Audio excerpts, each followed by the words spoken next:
Villainous by It's_Kingston on AO3. Episode 10, Chapter 8, Murder. No, a true hero would find a way to save them all, wouldn't they? A true hero, someone like All Might, wouldn't be stuck here debating whether or not to end someone's life. He would have already made his choice, his decision to save everyone. He would have done it so much better than Ochako. Why was she sent here? Just to act as Yue's puppet, get information from the inside and never complain or refuse? This was inhumane. A thud brought Ochako out of her head, causing her to look around frantically. Hey, hero! Toga sounded incredibly annoyed now. Ochako followed the sound of her voice, turning to see the woman right beside Toga. Toga still sat next to the empty duffel bag, counting the cash she dumped out of it. The woman was laying on her stomach on the ground beside Toga. How'd she get over there? What? Ochako asked, still not quite sure what happened, though she had a pretty good guess. Your friend here tried to grab the cash and make a break for it when she realized you were in your own head over there. Toga grumbled. Come here. Ochako walked towards them, nervously keeping her eyes on the woman. Is she dead? No, you still have the honor of killing her. You know the only way you leave this alley alive is with her blood on your hands. Toga went back to counting the money, adding another stack to the pile on her left. It seemed she was already 3/4 of the way done. There is no decision to make, other than your life or hers. Which means more? Oh, thanks. Ochako put up a sarcastic front. If anything, that only made her inner feelings more rampant. Who was she to decide her life was worth more than a stranger's? Well, the woman was a thief. She had been fine with stealing as long as she wasn't caught. That was a crime, making her a criminal. Ochako hadn't done anything that could be called a crime, right? So, technically, Ochako's life was worth more, right? But if she killed this woman... Ochako shuddered inwardly as she thought of the ranking people's life based on what they did. But wasn't that what they already did? If someone committed a crime, they were a criminal. If someone saved people, they were a hero. If a criminal died during a fight, it was a necessary death. If a hero died, their death was mourned for ages. Ochako pushed that away, tried to hold on to the notion that her society was just, and that villains had to pay for their dues. The little voice in the back of her head asked her if she'd be paying hers soon enough. The woman rolled over, laying on her back and staring up at Ochako. That made it so much worse. She stole a glance at Toga, who was packing the money up. It was now or never, and as desperately as Ochako wanted to choose never, her chances of survival were slim to none that way. With a shaky breath in, Ochako lowered herself to one knee and leveled a knife with the woman's throat. She tried to avoid the woman's fearful eyes as she lightly pressed down the bladed weapon, drawing a thin line of blood that scraped her cartilage away as it quickly trickled down to the side of her neck. With a hesitant gulp and a last glance at Toga, Ochako took the plunge and pushed the knife further. The woman's eyes opened wide in a mix of terror and pain, before eventually glossing over. Once brown, they now looked gray in the moonlight. Her skin paled as the blood leaked out, pulling around her neck like a marbled cape. Ochako pulled her hands away, dropping the knife in the process. It hit the ground with a noise, only a small cloud of dust. Toga got up, and the duffel bag full of cash over her shoulder. Ochako fought the urge to cry and throw up, desperately trying to regain control of her breathing as her body threatened to pass out. Hey, little hero, just breathe. Toga crouched down beside her. The blonde pulled a hand to the hero's back, lightly patting it in an attempt to calm her down. Get out of your own head. You did good. She was a thief. Ochako felt sick. Not just physically, but mentally as well. She had taken a life, and for what? Just to get in with the villains? Then what was she going to do? Kill more people? She cupped her hand over her mouth and wiped her other arm around her stomach, trying to keep her dinner down. It's not that bad, Toga said in an almost mocking tone. You did an okay job, hero. At least that was sincere. Ochako blinked back tears and did her best to regain her composure. Minutes later, Toga still sat there, hand on Ochako's back, and bag slung over her shoulders. Are you alright? Toga asked cautiously. She'd never seen anyone get this worked up over killing another person, but she knew that this one was fresh out of hero school.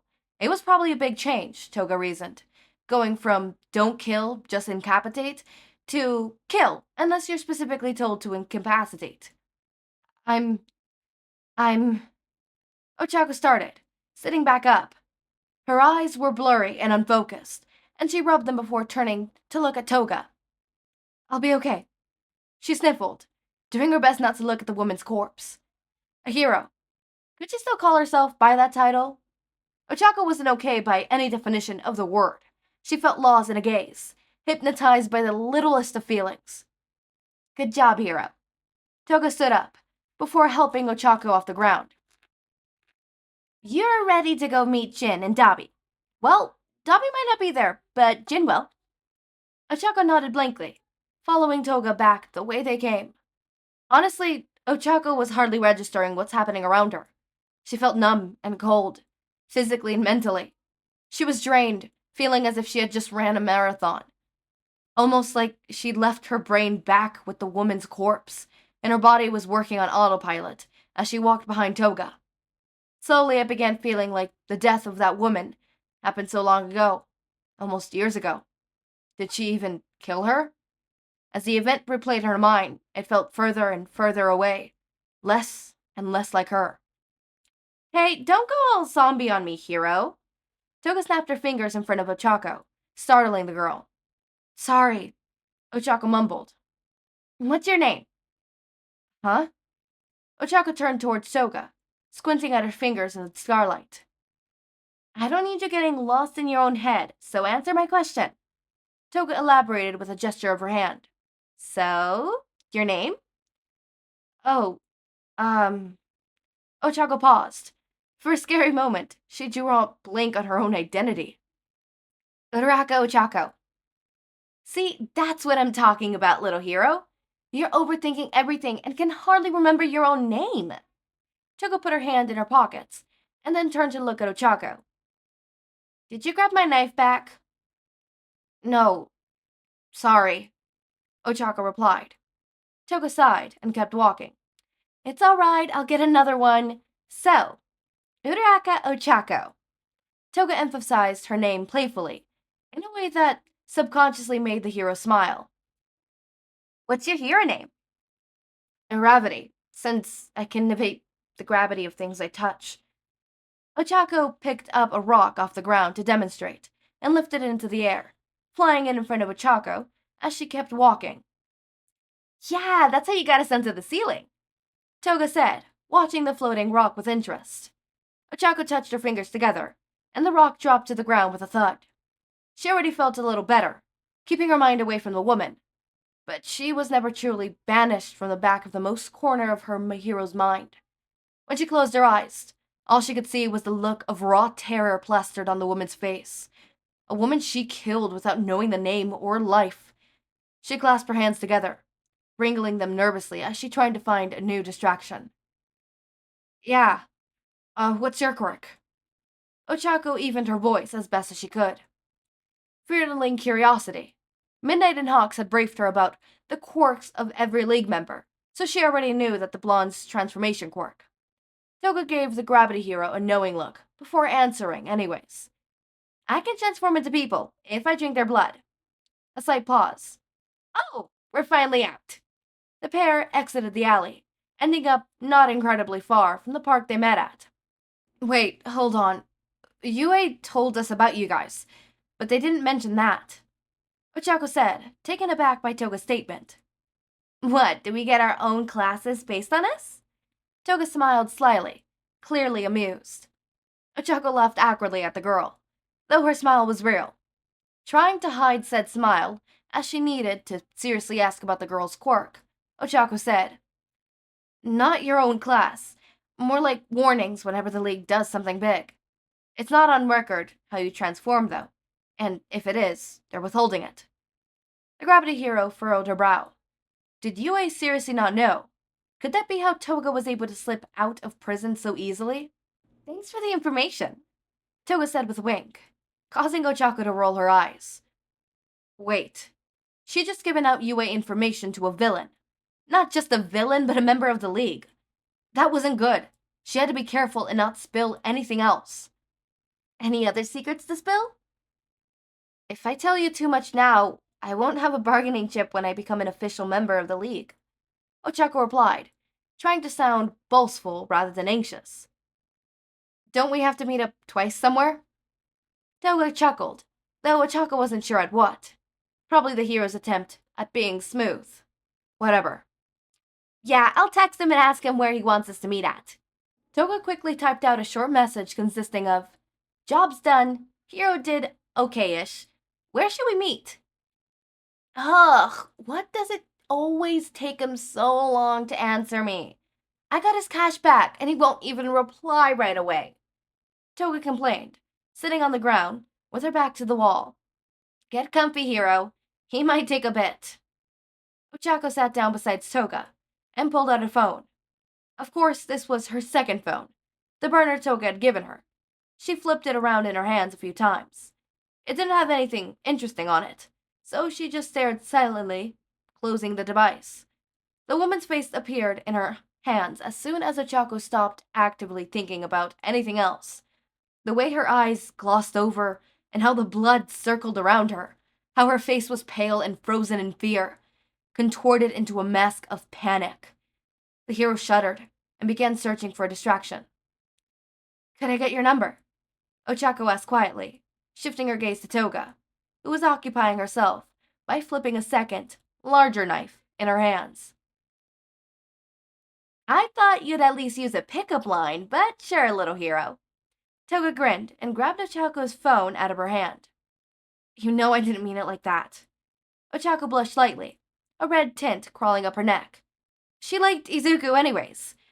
Toga handed her phone back, with nothing noticeably different. A ping came through Ochako's phone, and she looked down at it. A text from an unknown number showed on the screen. Hi, smiley face. Even if I didn't see you type that out, you might be the only one who would use such a creepy econ. Ochako giggled as she saved Toga's number, under Toga with a yellow heart. No, it's cute.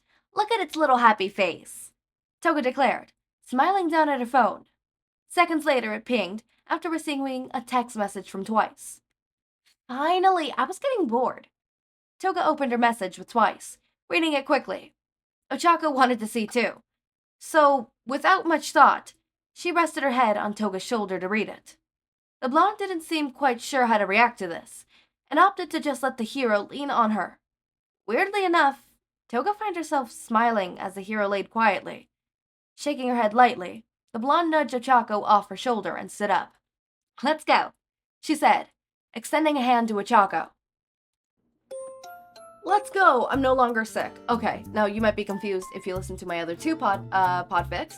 Yeah, those two I recorded while sick. I'm no longer sick. Well, I mean, technically I am still sick, but it's just a stuffy nose at this point. My throat is fine, everything's fine, and in fact, the stuffy nose is probably gonna go away by tomorrow. It's not even like a buggy thing where it's like I'm thinking about it constantly. It's just it exists. And I'm not being able to breathe from one side of my nose. That's literally it. Literally, there's nothing. And then underneath my nose, it's a little irritated from all the sniffling and all the blowing in tissues and all that stuff.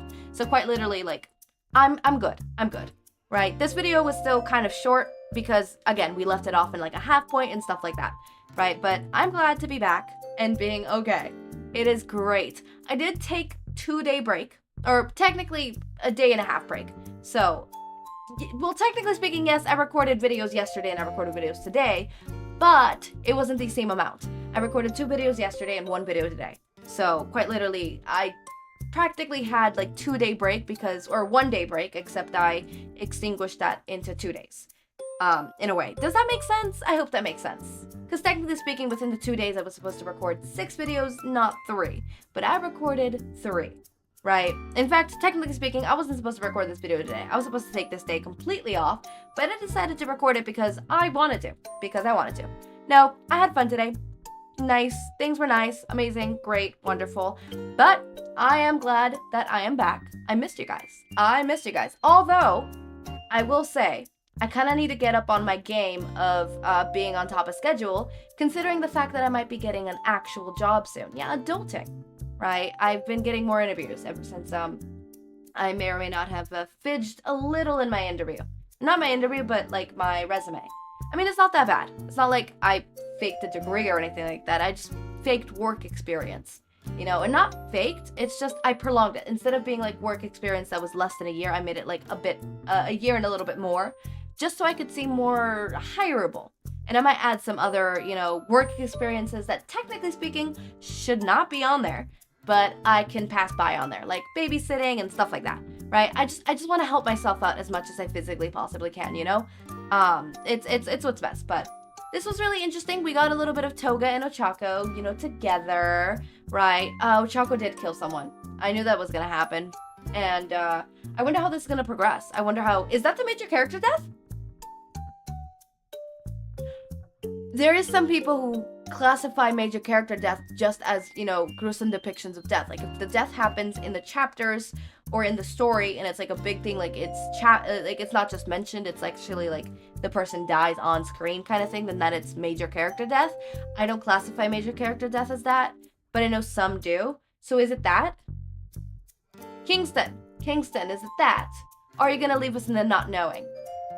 You're gonna be like, I don't know, maybe not. I know some authors are like that. I know I'm like that sometimes. Sometimes I like to be cryptic. Anyways, as always, my raindrops, make sure to eat, sleep, drink water, take your meds. Have a wonderful day or night. Link to the Discord server and socials are down in the description. Subscribe to see more of my content, and thank you so much for watching.